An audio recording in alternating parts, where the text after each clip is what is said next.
part to actually tying the fly is to get our thread on, and you want to do a thread base of at least half of the shank of the hook here, and you want a fair amount because we're going to slap some super glue on this to hold it down a little better. So I usually go down, up and down, back to the middle. That's where we're going to tie this in.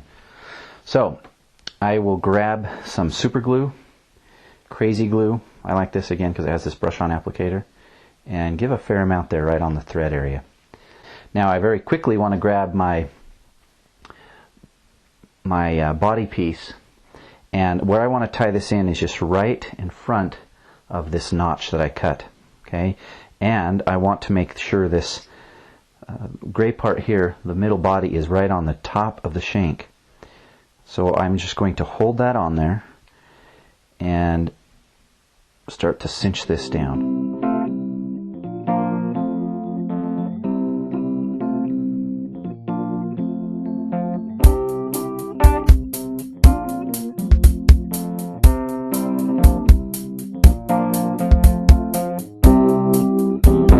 Get our sharp bodkin, and you notice here that now my foam body is exactly right off to the side. Right where that eye of the hook is, I'm going to take my bodkin and just pierce it through really quickly. Now I'm going to take and puncture the eye of the hook through, and then you kind of work it up a little bit so you've got a thing like that. So I'm just taking that flap, pulling it over. Now I take that flap and fairly close to where you want the size of the head, I'm just going to start to bind down this flap.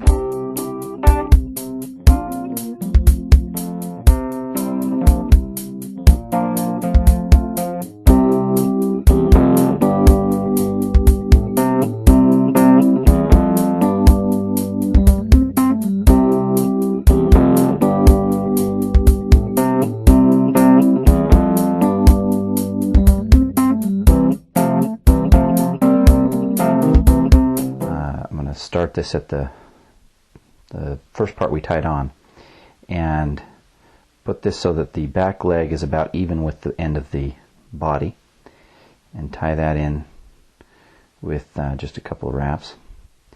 Now I want to pull this around like so and do the same thing but on the other side. So again, I'm not having to touch the material twice. Keeping it in one strand makes that easier.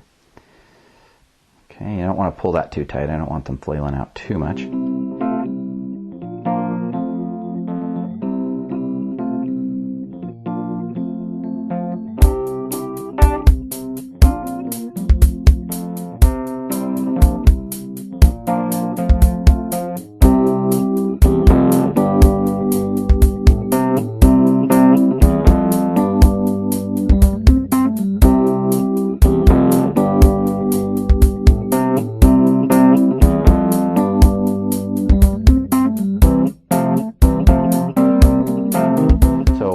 Grab a nice sharp bodkin that I have, and I'm just going to punch this through the head, kind of through the area where it was turned over on the flap. Then I want to grab a bobbin threader, these cheapo kind you hear that you have. I'm going to stab this through the head, and what you want to do is stick the rubber through the threader like so, and then pull that, and you may have one that's longer than the other, but it doesn't matter right now. Just kind of give that a little tug, and I'm going to snip it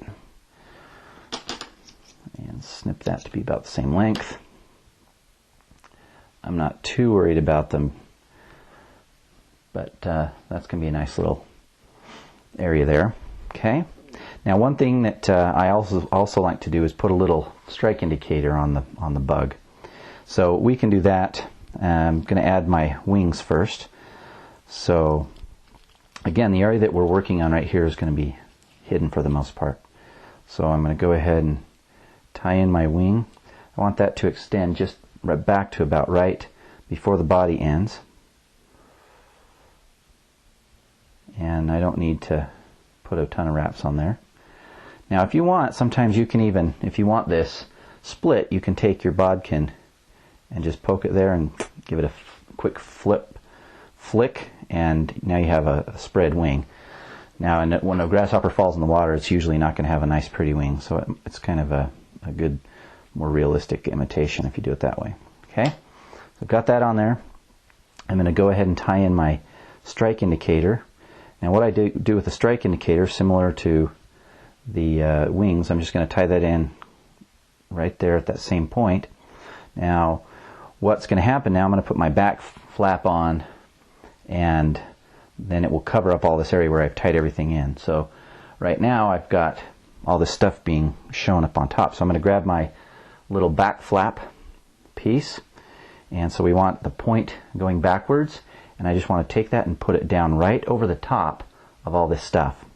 So what I do, I'm going to grab my leg, grab my other leg, anything that I need, and it's going to be bunched in there. Kind of position that what looks right. Yeah, that looks good right there.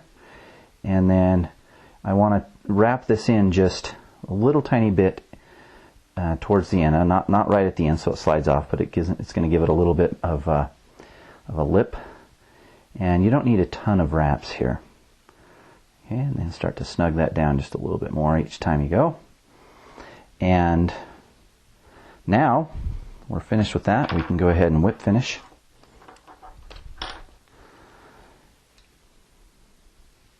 And obviously you're going to need a big sized whip finisher and a little bit more thread to work with.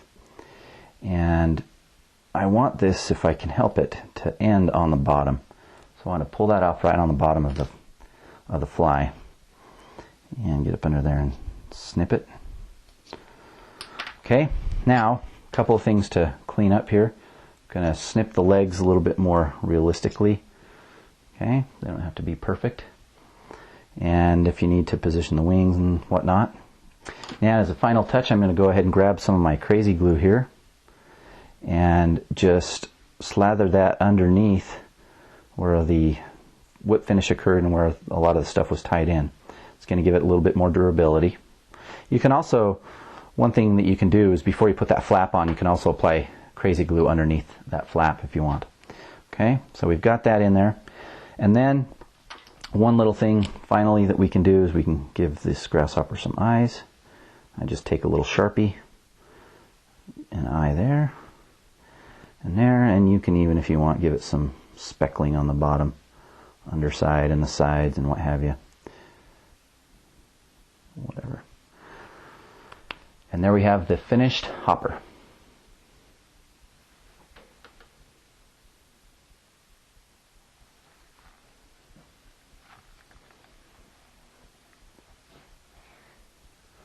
Or you can tie them mating style.